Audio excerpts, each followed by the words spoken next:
How to fix Roblox Error Code 773.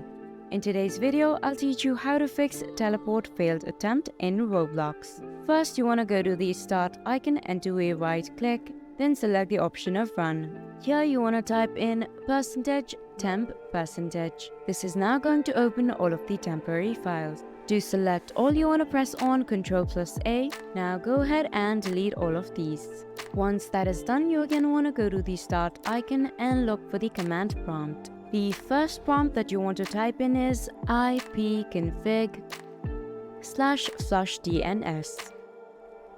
The second prompt is netsh -winsock -reset. Now you want to exit. After that is done, you have to head to the control panel. Head to network and internet. Then right at the top, you'll be able to see network and sharing center.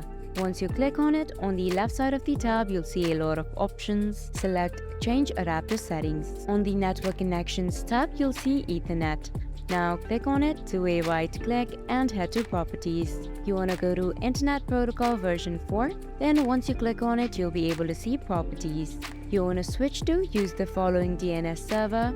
And for the preferred DNS, you want to keep it 1.1.1.1. For the alternative, you want to do 1.0.0.1. Now go ahead and apply the changes. Finally, you want to restart your computer or PC and the Roblox problem should be fixed. Hope I was able to help you out. Thank you for watching.